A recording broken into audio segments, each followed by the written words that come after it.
Wait, you'll get... What's happening, everyone? Notorious here, and today I'm going to be presenting you guys a little bit of team deathmatch on, I think this is EVAC. Yes, it is. And today I'm going to be talking about basketball for the first time, and I think this is a pretty good evaluation for the season and seeing how teams are doing and how players are doing. And today I'm going to have my partner in crime, as always. Please introduce yourself. What's up, guys? It's Auri. All right, let's go. Let's do this. I have 5 questions for both of us, and we're going to answer it, and this is what we think. You never have to agree with us, and let's get this started. So, Auri, what's the biggest surprise for the season? Like team, player, anybody? Biggest surprise for me would probably be the Detroit Pistons. I was gonna say the Pistons, but the Hornets are performing pretty well too. It's not. I don't know if it's a surprise. I kind of expected this because they got a lot of roster changes. Nick Batum coming in. I think he's the godsend person they needed for points. Like they needed him. Yeah. Who else? Okay, Jeremy Lin. He's a pretty good role player. So. Yeah, he's been playing good lately. They haven't been playing him in fourth quarters like they should be, but he's been playing really good. But the Golden State Warriors, man, best team in basketball. The best start in NBA history. Was it 19 in a row as of this video? I think 19. Yeah. So that's our biggest surprise. Mine is the Hornets. Yours is the Pistons.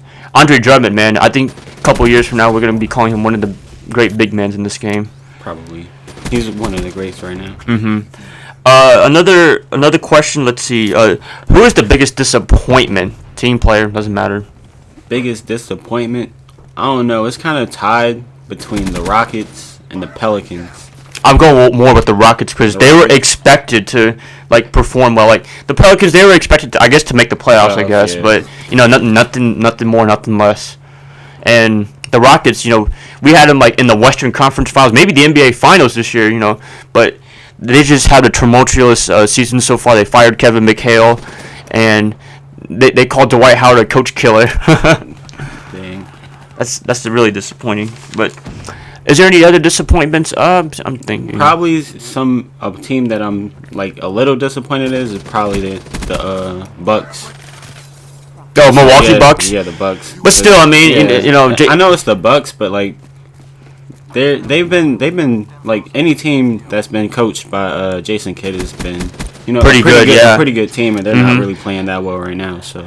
But are they still what's the record right now? I don't remember. They're only 7-11 right now. Oh, but that's okay. Yeah, that's okay in the Eastern Conference. That's okay. So, but what about the Los Angeles Clippers? How do you feel about them? The Clippers? I don't know. I think it's too early in the season to say they're kind of a disappointment, but they're 10-8 right now. They'll probably get it together, how every team does after All-Star break. I mean, Doc Rivers, man, the best. He's one of the top 2 coaches. Him and Greg Popovich are the top 2. So yeah, that's our biggest disappointments. Who's a rising star in the NBA?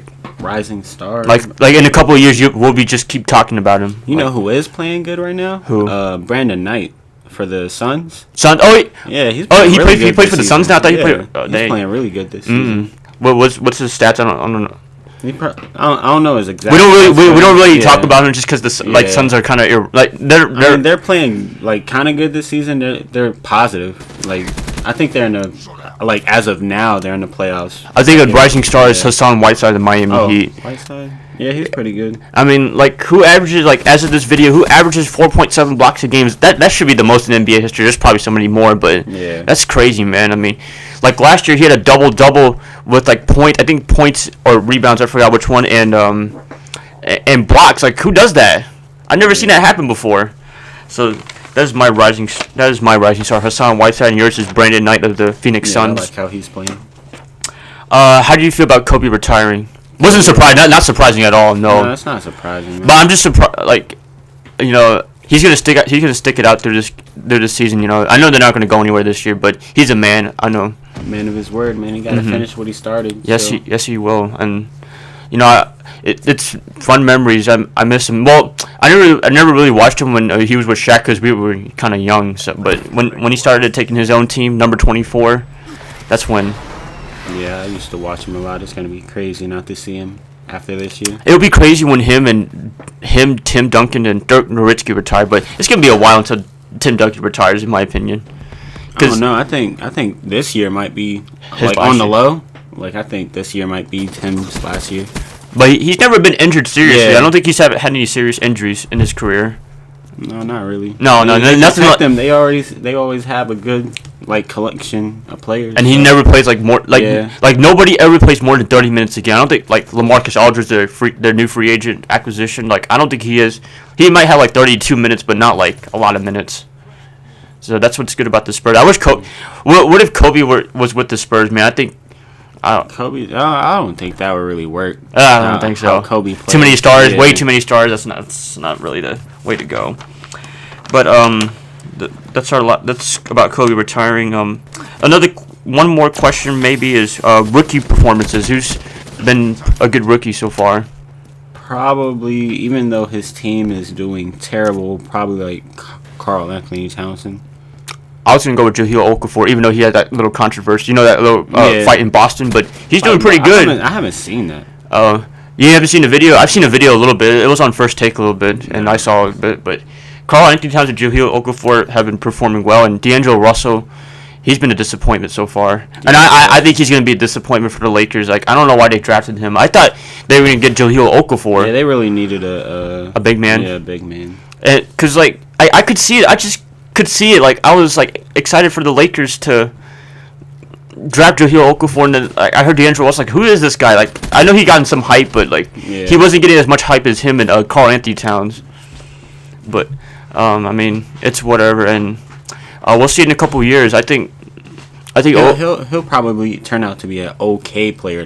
That's how a lot of people are. That's how a lot of the point guards these days turn out. I don't know why they keep. They're not like Russell Westbrook or like who's Chris Paul or anything. They're not like those kinds of players anymore. But another player, Porzingis. Kristaps. I love his name. I love his name. I like. Do you think they should trade Carmelo Anthony and like build the team around Porzingis? Do you think they should do that? It matters what they get out of the trade for Carmelo. That's what they have to get something big because I mean he's still a really good player. You remember when the New York Knicks traded for Carmelo? They sent like 4 players and a couple of draft picks. Like it was kind of worth it at first, but then like once they started losing, it kind of wasn't worth it anymore. But I just don't respect Carmelo as much because I mean why would you take money over winning? Like I know money is important, but you're still gonna get good money. Like if he went to Chicago, you know what I'm saying? Like the team would have probably been. He was probably the missing link that the Chicago needed most. The real scorer now that D Rose is kind of hindered by all the injuries. But I think D Rose could it takes some of the pressure out of D Rose, so he doesn't have to play as much and try to be clutch. And I think Tom Thibodeau might still have a job with Chicago. I'm surprised he doesn't have a job right now. That was a nice glitch. I think we played another game that night, and I had a pretty nice glitch, but it didn't come on my theater mode, so it's whatever. But I wasn't in this game. Oh, I'm not sure, but we both were in this game, and we performed like we went ham. It was only like 5 players, but it's whatever. Look at me all in the kill feed. But all right, everyone. I think this is pretty much everything for this video, and this is just a little check-in in basketball. I don't like doing videos as much for basketball because one game you have to do it every 10 games or something. You have to evaluate each week or whatever. But there's a record. You went 18 and 17. Well, you made a comeback. You started off bad, but then I started off good, but then I started slipping a bit. That's the game where I went 2015. But I think that's everything, you guys. If you like this video, you like NBA content, please like and subscribe. Do whatever you like with this video, and I'll catch you guys up later. See ya. Peace.